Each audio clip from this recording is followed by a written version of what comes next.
You start recording. Okay, I think I'm safe. We'll do it live. We'll do it. We're going live. That's right. Bill O'Reilly. Man after my own heart. Ye gods, ladies and gentlemen. Just getting started, says the tweet. No, we're not.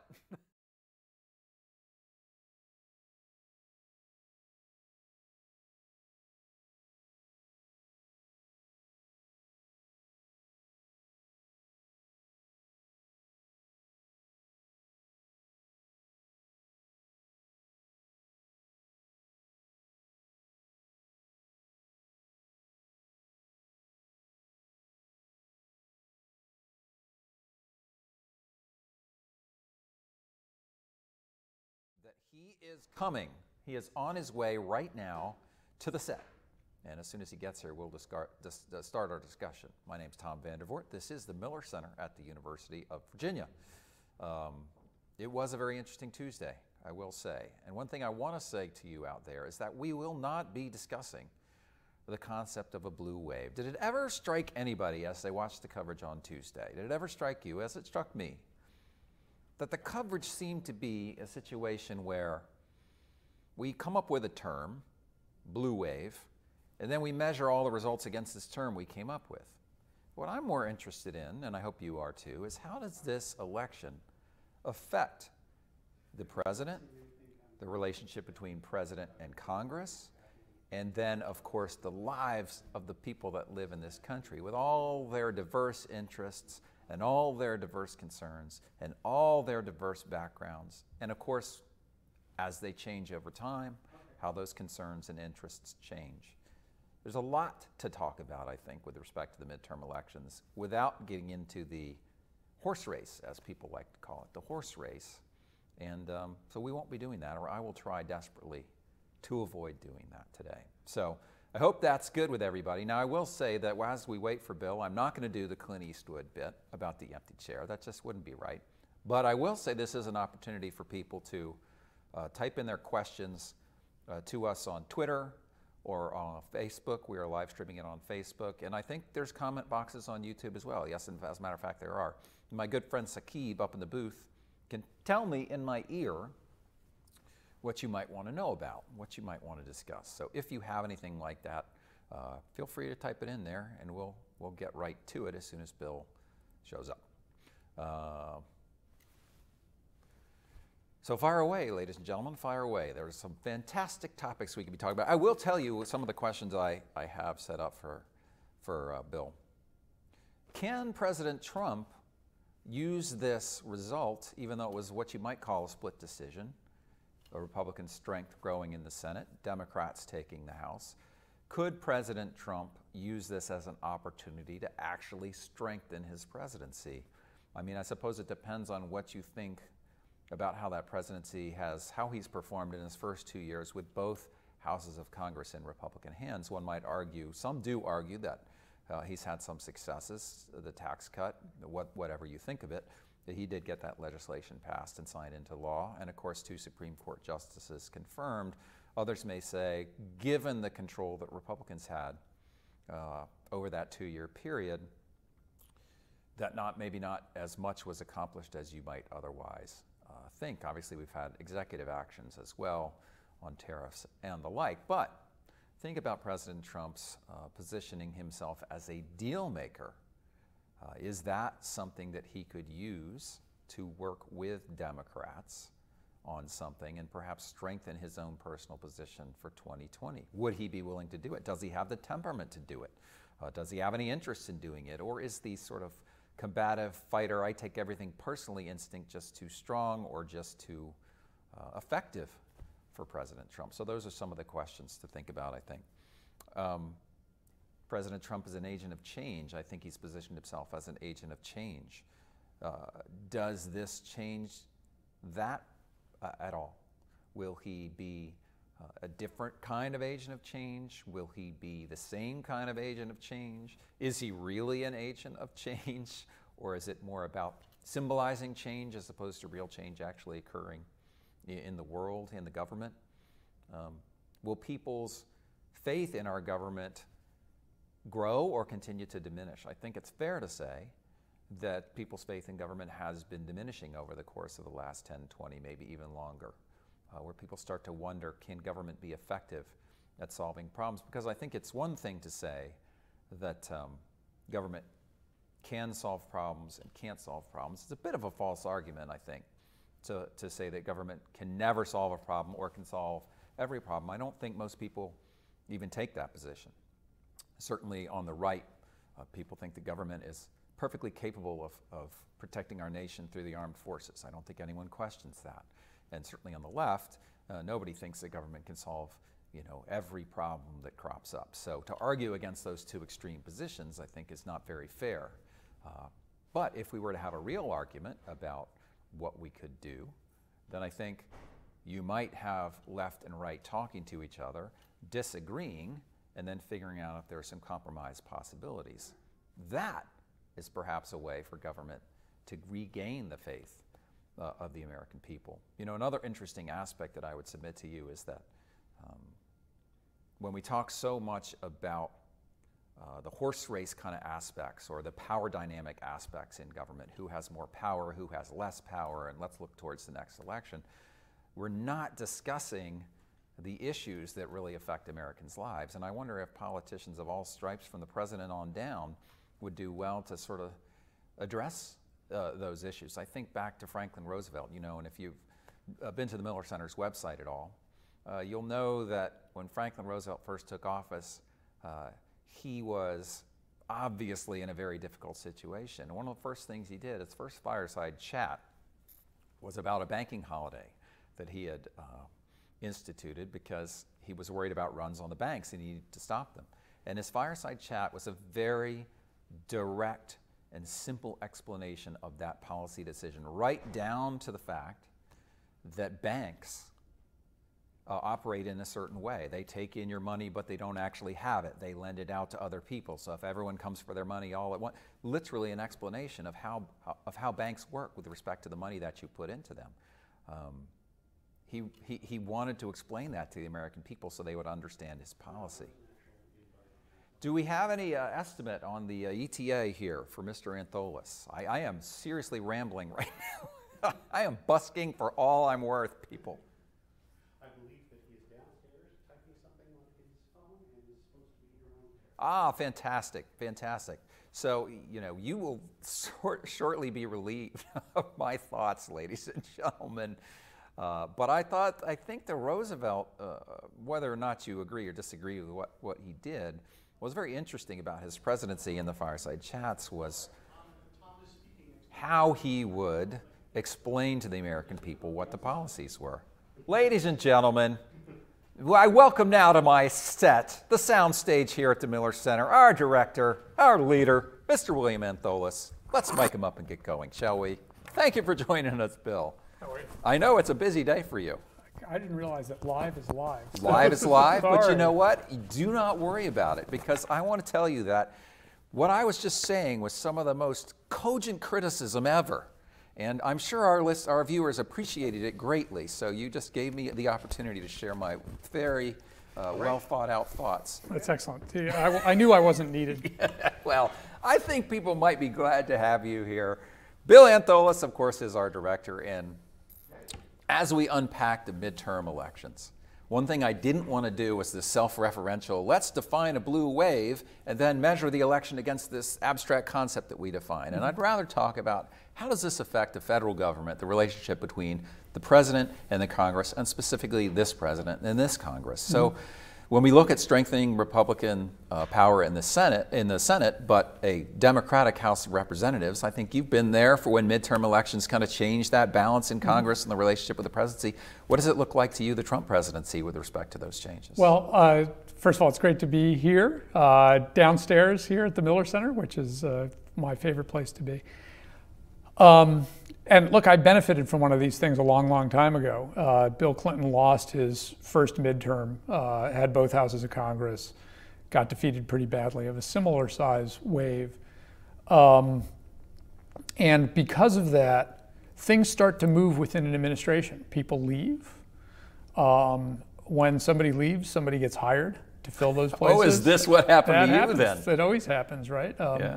Yeah. Lloyd Bentsen left after the midterms in '94. Bob Rubin became Treasury Secretary. Bob took his chief of staff from the National Economic Council with him, a woman named Sylvia Matthews, now Sylvia Burwell, who ends up becoming HHS Secretary in the Obama administration. And Sylvia steals from the Policy Planning Office, the chief of staff there, a guy named Michael Barr, who ends up becoming Assistant Secretary of the Treasury for Urban Renewal and Urban Development, or maybe a Deputy Assistant Secretary. And Sylvia's way of paying back Jim Steinberg was to recommend me for the job. So, but that's how things work, right? So you get a lot of movement within an administration, and we saw that already with the resignation, the undated resignation letter of Jeff Sessions. So people will start to move out. We've had a lot of turnover already in the Trump White House and even in some of the cabinet agencies. So maybe some people who have left might go back in, right? They've had a little bit of time to recharge. This has been a very busy first 2 years for the president with a lot of churn in the administration. And given that he increased the size of the Republicans increased the number of senators, Republican senators, they should have an easier time confirming people. The margins are not quite so close. The moderates, Susan Collins, Lisa Murkowski, will not have as much sway because they could be bypassed in order to bring in someone else. That doesn't mean that Senate moderates, and there are a number of them who are up in 2020, are not unimportant, because they will be forced to make very difficult votes. So for instance, does Donald Trump, in replacing Jeff Sessions, replace him with somebody who in a committee hearing is willing to say that he or she wouldn't fire Bob Mueller? That's a harder question for a Republican senator than you might imagine, because they're going to be up in 2020 and they see the down ticket impact of President Trump in some states. Generally, in all of the special elections, it's been an 8-point difference, 8 points higher for Democrats than has typically been the case. In this election, it was closer to 9 points higher for Democrats. So a lot of those Republican states where the Republican senators won, they won in states that are bigger than that as a margin for Republicans typically, where Democrats had been elected in the past in an unusual circumstance. And those Democrats were still losing by a few points because the wave was not as big as has been in the past, and many of them were elected. This is 2018. 2012 was a big year for Democrats because Obama was elected. These are people that got elected on Obama's coattails, where he had a good year of turnout in a lot of those states. So in 2020, this is the 2014 class, which was a setback year for Obama, but there were actually a lot of Republicans that got elected that year, including Republican moderates. So they're going to be looking to see if a Donald Trump nominated person will be a drag on them if they endorse someone who is too Trumpish for them. If somebody comes in as the next Attorney General and says that they won't protect Bob Mueller and let him go about doing his job, that may make it difficult for Republicans to endorse them, or if they do endorse them, it may make it difficult for them in their reelection. Well, it's interesting too, because on the other side of the United States Capitol now you have a Democratic House of Representatives, and so even if Mueller is thwarted in some way, you have investigative powers on the other side that, things could still be uncovered, and the facts or the truths that come out from any kind of investigations there will stand in contrast to whatever Mueller does or doesn't do. Yes, so we will see investigations, and not just about the things that Bob Mueller is investigating, which is largely around Russian involvement in the last presidential election. That's what the special prosecutor was created. It was not to go necessarily after President Trump. It was to see the nature of Russian hacking and whether or not any Americans I don't think the word collusion is part of the formal writ, but whether or not Americans conspired with Russians to impact the last presidential elections. And obviously there's a set of questions and concerns, at least, about whether or not that extends into the president, his inner circle. And we've already seen a number of people either plead guilty or convicted connected to the president, but not necessarily on that specific issue. Like, the Michael Flynn stuff is close to those issues, but they're not as much about the election. They're more about obstruction of justice. So yes, we will see Democratic investigations. We'll see Democratic investigations on a number of different things in the House of Representatives. But the thing they don't have that Mueller has is a true investigative team. Bob Mueller has the resources of the Federal Bureau of Investigation. The House of Representatives does not have that. They have a subpoena power, not to mention the Senate, should they choose to do those investigations. So far they haven't. They have subpoena power, they have investigatory power, but they don't have a team of professional investigators. And that's what Mueller has had, and a budget to go about doing that. Now they could build that team, and they have the ability to essentially authorize funds to use that, but those have to also be agreed with the Senate, so it's complicated, right? It's not quite as clear-cut for the House to do as deep an investigation as you're getting from essentially the FBI. What about this dynamic? You have the Democrats who seem to definitely be planning to do investigating. Then you have policy legislation that has to do with issues that Americans are concerned about, whether it be healthcare, immigration, anything else.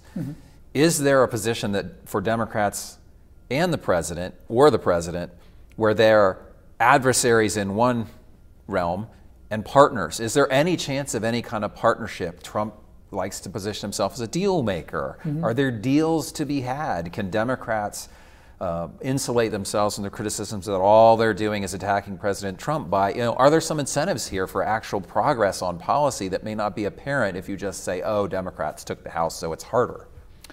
You see what I'm asking? Very much so. So historically in American politics, divided government has actually been a boon for legislation.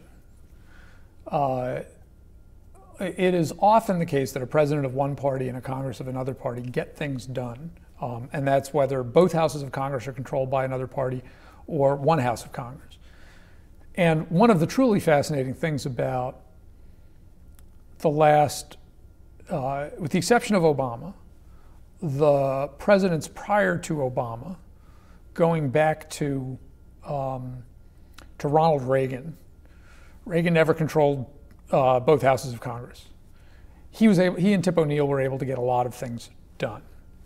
George H.W. Bush had a very famous budget agreement with a Democratic Congress, but it's the famous one where he broke his read my lips, no new taxes promise. Bill Clinton, after '94, was famous for his triangulation of working with a Republican Congress, including after he'd been impeached. He was impeached, but not convicted by the Senate. And in the middle of all that, he was able to compartmentalize, including compartmentalize his relationship with a Republican-controlled Congress, and was able to get things done. It's just who he was as a president. And George W. Bush worked very hard. He was trying to reform Social Security, reform immigration policy, but it started getting harder. He passed prescription drugs. It started getting harder and harder for Bush after he lost Congress. And I would say on the Democratic side, harder and harder for Democrats to work with the president because things were getting polarized. And then in the Obama White House, you really saw it come into fruition where after he lost the midterms in 2010, he and a Republican Congress got very little done. They tried very hard to get a big budget agreement, and they were unable to. That was the famous Boehner deal that he got outflanked on the right, and he just he couldn't make it happen, right? Historians will tell us what really happened there, and there are many conflicting claims about what he and Boehner had agreed to, and what a gang of 8 of Senate Republicans and Democrats had prepared as an alternative plan, and the gap between those two plans ended up foiling the deal. So there was actually a spirit of bipartisanship in both houses, but they had not been well enough coordinated. I see. And then it made it difficult for either of them to go through on the plan because each could point to another plan that gave away more or less. And that's what historians will tell us is why that deal didn't come together. But it was a hard deal to get together. And the reason that it's harder to get together, and this is the challenge that Trump will face, is just that we've become more polarized. Right. Both parties are more ideologically coherent than has ever been the case in the past. And this started happening in the mid-2000s, in the first decade of the 2000s, during the Bush presidency, but it's only accelerated during the Obama and now the Trump administration. The most liberal conservative, Susan Collins, is more conservative than the most conservative Democrat. And you could pick a half dozen of them. Claire McCaskill just lost. Right. And she was more liberal than Susan Collins. Right. You know, Doug Jones in Alabama probably is more liberal than Susan Collins. Right. So that's the challenge we face in the Senate, let alone in the House, which is very polarized. Right. We may see some crossovers in a few places now. We've got some conservative Democrats that got elected in swing districts. But I still think there are fewer and fewer liberal Republicans in the Right. House. Barbara Comstock was a, relatively speaking, moderate Republican. Sure. She is more conservative still than Spamberger, that just got elected in the 7th district here in Virginia. Well, it's interesting. On top of that, you have, you know, you might argue that President Trump is such a polarizing figure that he's sort of the logical culmination of increasing polarization. You've elected someone who is extraordinarily polarizing, and so the symbolic value of being against him might outweigh the positive value you might get by doing a deal on an issue and saying we made progress on an issue. And that's what concerns me, is that like the symbolism is too strong to allow people to compromise. Even if you're left and I'm right, we could still talk and I give something, you give something, then we reach a deal. The old civics book view of Congress legislating and the president and the executive executing is no longer the case. And there's been no more important scholar in the country on this topic than the Miller Center and UVA's own Sid Milkis, Yep. who has written about executive-centered partisanship. Because Congress doesn't work anymore, I mean, you might blame it on Trump. Republicans blamed it on Obama. Sure. But the truth of the matter is, if you're a president that faces a huge uphill battle in getting anything passed in a bipartisan way, it is in your interest to govern in a partisan way, because you have to deliver something to the people that got you elected. And Obama was the one that said this, and I work on climate change in a way that I was supportive of, said this to Republicans. If you won't work with Democrats to pass climate change legislation, I'm going to do this through executive action, and that's what the Clean Power Plan was. Right. So sure enough, Trump comes in, and in order to please his base, he essentially eliminated he's been trying to unwind the Clean Power Plan. It turns out it's harder to undo executive actions than one might think it is. Right. But that's the Trump agenda, is to undo the executive actions of the Obama administration and put his own executive actions in.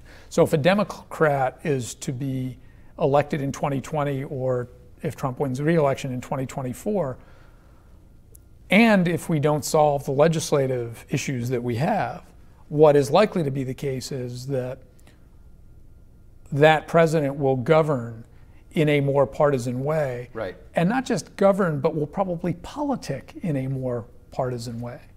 And, you know, Democrats always blanched at the idea that Obama was a partisan, but when the Clean Power Plant was done by executive action, Republicans felt they couldn't do anything but oppose it. Now, it turns out in a number of states, particularly the coastal states, Republicans were getting on board with climate change. Right. So what you're now seeing is a blue state, red state breakdown where Democrats in red states might be against a clean power plan, and Republicans in blue states would be in favor of it. Right. But when those people are elected to national office, the pressures are all against them collaborating. They'd rather go into their own camps and let the president take care of this by executive action. That's really interesting, because I think you've written about what can happen at the state level. If you look at it more from a federalism perspective, where can policy change actually happen? Where can compromise happen? Where can actual disagreement, real disagreement happen? Not just I position myself against you, you position yourself against me, and we play to our fans, right? Right, so what you're going to start seeing at the state level are blue states, red states, and purple states. Let's stick with climate change for a section. Florida, as we've seen in election after election going back to 2000, is a 1% state in either direction. Right. Republicans did well in Florida the other night by 1%. In the last set of months, in the last set of years going back to the Bush election in 2000, it swung back and forth, and I expect it will swing back and forth. On climate change, it's a purple state for two reasons. One is it's a state in the middle politically. Two is because of hurricanes and flooding and rising sea levels, people see the impacts of climate change. Right. And even conservatives, like Rick Scott, are not going to openly campaign against climate change. They're going to figure out a nuanced way of talking about it. Virginia, frankly, is the same way. Mm-hmm. On other issues, like, say, the legalization of marijuana, there are purple states like Colorado and Nevada that have moved more in the direction of legalization. But there are complicated politics in those places. I was just watching, or an issue like gay rights, gay marriage. We were watching Jared Polis, who was just elected as governor in Colorado, talk about the fact that it's, within the last generation, this was a state that passed laws that essentially banned gay marriage. And now they've swung around to having an openly gay governor. So what you're going to start seeing with federal inaction on these issues is these battles played out, and the purple states are the ones where the really interesting action is happening. Right. And so we happen to live in one of those states. And this is a purple state that is leaning blue. We have a Democratic governor, 2 Democratic senators, and we now have more congressional districts controlled by Democrats than Republicans, which is the first time that's happened in a long time. Right. It used to be, I think, we're now 7-4. It was for a while 7 Democrat, 4 Republican. For a while, it was 9-2 in the other direction. The state legislature is almost exactly evenly divided. And so this is a state that's tipping. Where will it go on clean power? Complicated, right? This is an old coal state. Right. This is a state where natural gas pipelines are really quite controversial politically. So, watching what happens at the state level will be really interesting to see. Well, it's interesting, too, because at the state level, you can have what you might call a pure liberal conservative discussion about issues, which is like, okay, here's this problem. Does government have a role to play in solving it? If so, what is that role, and what are the consequences? What are the consequences intended or unintended? And you can debate those issues not having perfect knowledge about it, but having different perspectives, and then come to an agreement. And that's sort of like the pure model of like, hey, this is why we're a diverse country with diverse perspectives, and we talk to each other, but it just seems that the talking to each other part does not happen at the federal level right now. And it seems that there's a positive feedback loop that prevents it. What I hear you saying is there's nothing about polarization at the federal level there's no pressure in the other direction, really. It seems to be continuing to head down this path. I think is that's that right. a fair statement? I think that's right, and I think the way the next few years for President Trump play out will be important to see in that regard. Will he be able to and willing to compartmentalize the way Bill Clinton did, even to have the appearance of nonpartisanship and bipartisanship? Part of that has to do with how he thinks about his own reelection. Mm-hmm. There are at least 2, maybe 3 contending theories for what a Trump reelection strategy looks like. One is to just continue to turn out the base and hope that breaks up one or both parties. This has been my theory of the Trump presidency, that neither the Republican Party nor the Democratic Party is particularly unified at this moment. The Republican Party is becoming the party of Trump. And it's leaving moderates like John Kasich or Mitt Romney out of the equation.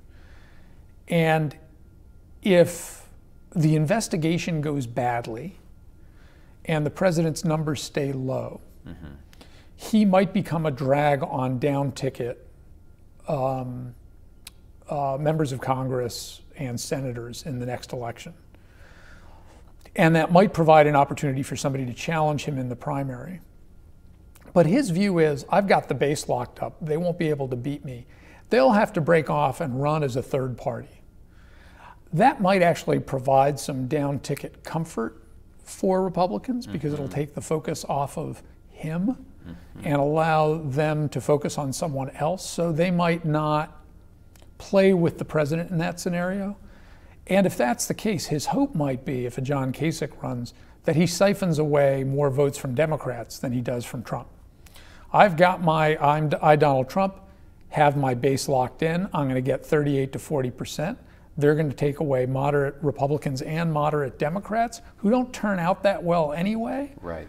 And the Democrats need the moderates more than I need them. And when the Democrats nominate Elizabeth Warren, I'll win in a three-party race. Right.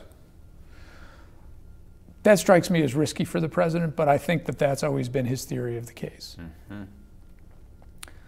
On the Democratic side, so that's case one. On the Democratic side, the hope is that they keep the party together, that nobody runs as a third-party candidate, and that 43%, 41% never really crests above the 46 that the president got in 2016, and that the Democratic candidate focuses relentlessly on states where the 46 is closer to 49, like Michigan, Ohio, Pennsylvania, Wisconsin, and that a third-party candidate doesn't muck up those states, so that from a Democrat's perspective, you don't need a full centrist. You need just somebody that keeps enough centrists from going to a third party to deliver the case.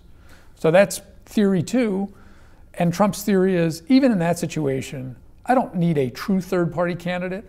I just need to get my numbers up to 46, 47 to do it. But if that's the case, he needs a couple wins that he can point to.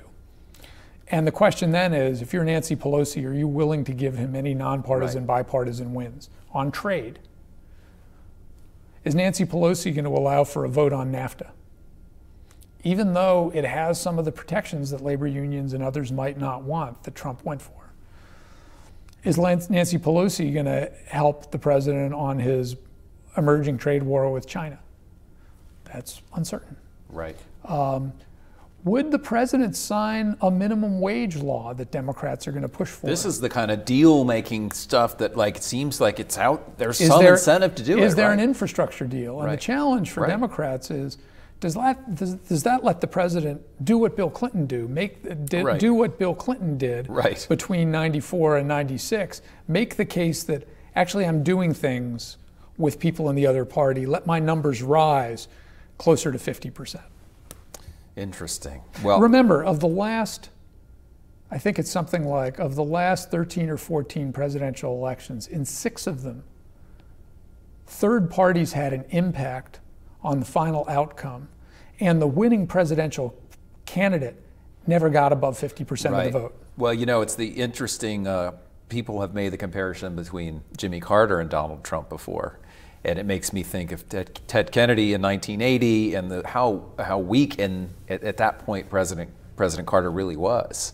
And you wonder if President Trump will end up in the same situation if he doesn't get something more than confirmations and the tax bill that really didn't probably do that much for the regular average person in the country. So I think the record is, I'm not 100% certain of this, but I'm pretty sure that the record is that since World War II, any major party, any president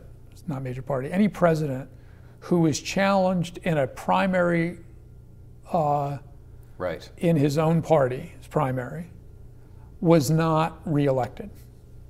Right, so you have George H.W. Bush challenged by Pat Buchanan. You have Jerry Ford challenged by Ronald Reagan. You have Jimmy Carter challenged by Ted Kennedy. Right. Those were all one-term presidents. Right. Right. Well, and you have Lyndon Johnson, who just like, uncle, I give up. Right, who gives up, right. That's an issue for the president. In my own view, the way that happens is the Mueller investigation turns up something that's really damaging for the president in a way that a number of Republicans can't stomach it anymore. Right. And again, this goes to, does he make 2020 Republican senators vulnerable in their reelection? I don't think right now, based on everything we've seen from Mueller and what we've heard from Nancy Pelosi, that the Democratic House will impeach the president and that a Republican Senate will have to figure out if they're going to vote for conviction. And part of that is the assumption is a Republican Congress Senate would not convict the president. But there are a number of things going on in an investigation, and say there's an effort to that Democrats have a censure vote against the president. Would Republican senators vote to censure a president if Mueller feels that obstruction of justice was something that the president did? And if they vote no to censure the president, is that held against What's them the ramification in 2020 when they go up for re-election? I think it's something like 20 moderate Republicans are up for re-election in 2020. That's from Susan Collins to Mitch McConnell. Colorado, I think, has a Republican senator up for re-election. There are a few other states where you've got Republicans up for re-election in 2020. I mean, the map is fascinating in 2020 on the Senate side. It's mostly Republican senators in Republican states and Democratic senators in Democratic states. But there are a few. And these states are changing too. I mean, these states are changing. You know, Susan Collins in Maine, that's a state that has been recently voting Democratic in presidential elections. Colorado has been voting Democratic. That has a Republican senator that's up in 2020. But for the most part, these are red states with with Republican senators and blue states with Democratic senators. Right. Well, it's going to be interesting, and we'll definitely have to get you back in here. Well, we won't wait till then. Okay. We won't wait till 2020. Look forward to getting back here soon. Bill Antholis, thank you so much. I'm Tom Vandervoort from the Miller Center here at the University of Virginia, and we will see you next time.